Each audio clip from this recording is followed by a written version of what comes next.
Greetings. Okay, so today I'm going to do a little talk about strength and how it applies to cross-country skiing and how it applies to our specific training program. Now, we get a lot of questions, probably more questions in this area than we do on most of our training ideas, and I think that that's because there's a lot of confusion floating around about what is good strength training and what is different and what are we trying to get out of strength training.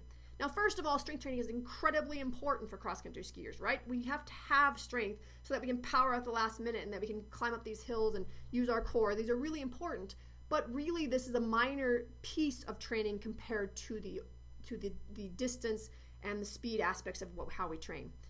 So much so that some international teams actually will do no weight training of any kind and will do all of their strength either just body weight and or just using running with poles, so that it's very specific strength and they don't carry around an ounce more than they absolutely need to.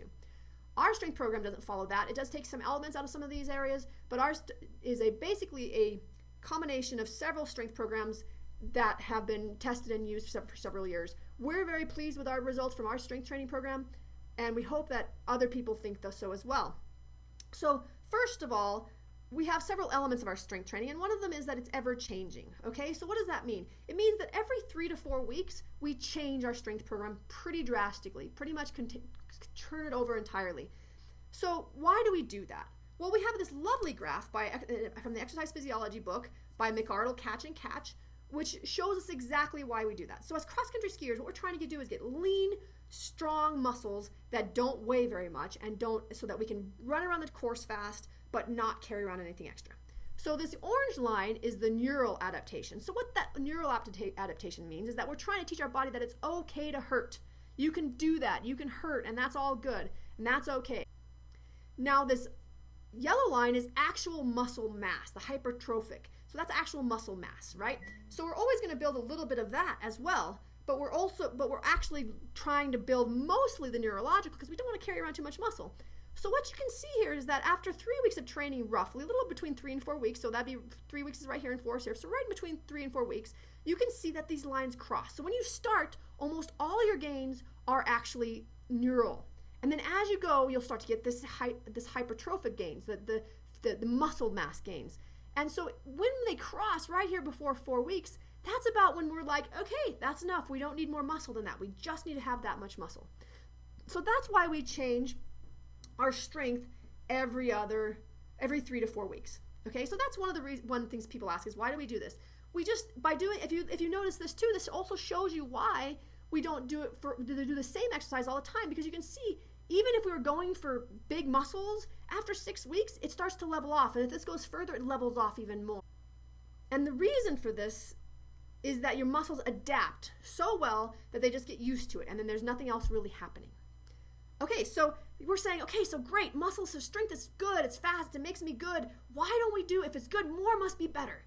So when we look at the training that we have prescribed, we have very specific lifts, okay? So we do very specific lifts. There are hundreds of different lifts that we could do, all kinds of shoulder stuff and leg stuff and core stuff and all kinds of great things that we could do, but we pick like 5 or 6 and it's very few. Why do we do that? We already talked about the 3-week rotation, so we already do that. You already know why we do that. And then we spend a short time in the weight room, a very short time in the weight room, as short as possible. But that's the goal. That's what our strength program says to do, is to spend a very short time in the weight room. And then we follow it up with yoga. So why do we do these things? Why do we have these very things? We talked about the 3 to 4 week rotation, but we haven't talked about why we do specific lifts and short time in the weight room and follow it with yoga. So the reason for all of these is basically that it's about recovery time. So while we can do multiple hundreds of different exercises that make us feel strong and beastie, they have a toll. There's a serious toll in recovery times for that. Now, remembering that most of our training, a huge majority of our training should be in the distance recovery, distance technique area, right? So the most it's going to take to recover from one of those is 20 hours. The least it's going to recover is 4. So that means within 1 day after we do a long workout, when we go out and do a 4-hour mountain run, it will take us 20 hours to recover from that. That's 1 day, and we're recovered and ready to do the next workout. I want you to look at the strength now. just doing an hour of strength, the minimum amount of time it takes to recover is 40 hours. 40 hours. That's a long time. That's almost 2 days, okay? 72 hours is 3 full days. So what does that mean in reality? What that means is that if you spend an hour in the weight room lifting hard, you will be 3 days to recover. Now, during that 3 days, your distance, all of your workouts are going to suffer, and you are also not going to be able to do strength as well. So that means that if you do strength on Tuesday and you do it hard for an hour, 72 hours later, you're doing strength again, and you're just tearing yourself up again. You are not building anything. You're wearing yourself down. And the most important thing is that your distance is suffering during this entire time. So you might as well take 3 days off after you do this. You're hurting your body that much. So that's the reason we try to get in and out as fast as we can. The U.S. weight coach for cross country says that his goal, when you hear him talk, he says his goal is to get his cross country athletes in and out of the weight room as fast as possible. So he picks very specific strength exercises that are the most bang for your buck, will give you the most strength that will directly help you ski fast without an extra minute in the weight room. He wants you to be in and out of there as fast as possible.